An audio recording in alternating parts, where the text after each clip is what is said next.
The repetitive nature of these acts of worship that we do are to break our attachments from the dunya. So one of the questions was the point that we made about you have your sustenance already predetermined. But you don't know how much that is. You don't know what you're going to get in this world. So you work. But when you find out, when you learn, when you hear about these things, you can become a little bit demotivated. Like, okay, well, why should I really work really hard? You should work hard, but the way that you know if something has gotten into your heart or not is in your response to calls to come to Allah. Let's say that you're working on something that is going to grant you some sort of benefit. This benefit could be intellectual, you could be studying for an exam. This benefit could be material wealth. You're working on some project that's going to gain you some income. And then you hear the adhan. And in the adhan, Allah subhanahu wa ta'ala says, Hayya ala salah, hayya ala salah, hayya ala al-falah, hayya ala al-falah. Allah says, come to prayer, come to prayer. Come to success, come to success. We each have to ask ourselves, what is our immediate response when we hear that call?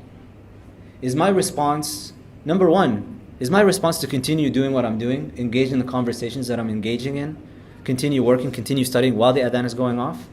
Or did I just drop everything just to hear the call? That's the first step. Drop. Whatever it is that you're doing, it's not more important than to repeat what the adhan is saying. And then Allah subhanahu wa ta'ala reorients you with the adhan, which is happening 5 times a day. And if you don't have an adhan app installed on your computer to kind of pop up at the time of the prayer, you should do that. They're free apps, you can just do it, set it up, choose your adhans. My app on my computer, I have the adhans from Istanbul because they have the adhan in different maqamat. For subah, dhuhr, asr, maghrib, isha, they do different ways of calling the adhan in Turkey, which is a beautiful thing that we can talk about later. But so I have the adhan goes off, so it reminds me, drop whatever it is that you're doing. Once you drop it, whatever it is that you're doing, after the adhan finishes, you do the dua, and then what? Do you just resume back to doing what you're doing? Or do you hasten and get up and seek the success? If you don't do that, if you are continuing to do what you're doing and you're delaying your prayer, you're delaying the call that Allah subhanahu wa ta'ala is calling you towards, number one, you're in a state of heedlessness with regards to the time that you have. You think that you can make the prayer later. But as every single one knows from examples that they've experienced personally or know about, death doesn't care about how old you are.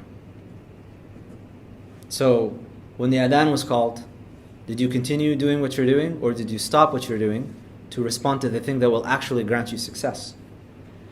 For the students here, if you're able to do something like this, at least in Canada we can set up our own schedules at the university. I always sought to organize my weekly schedule around Jum'ah, so that if there are multiple offerings for a class, I would make sure that the offering that's on Friday, I would exclude that from my schedule because I want to keep Friday for Jum'ah. Or if I have to take things on Friday, I would empty that spot. Or if I have to take a class during that time, I always went to the professor and said, not going to be there. You have to organize. If you want success in this world and in the next world, your schedule should revolve around the prayer time. You schedule your wake-up time, your sleeping time, your work, all of these hours, as much as possible.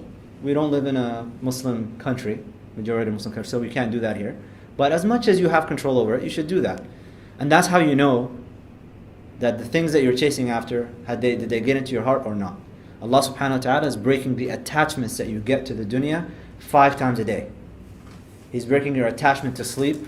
He's breaking your attachment to your work and to your school. He's breaking your attachment to the things that you think are important so that you can get to prayer. Lumping up all of your prayers at the end of the day and just say like, I gotta go be here or be there or do this or do that. There is no barakah in what you're doing. You're actually stripping away the blessing from the actions that you're engaging in because you're elevating them above the call that Allah subhanahu wa ta'ala has made to you. The same thing with fasting. Allah subhanahu wa ta'ala is breaking your attachments to food, to drink, base biological functions that you think are so necessary. And they have necessity, but our perception of how necessary food and drink are is not the same as the reality of it. Our perception is actually flawed. We think that they're more necessary than they really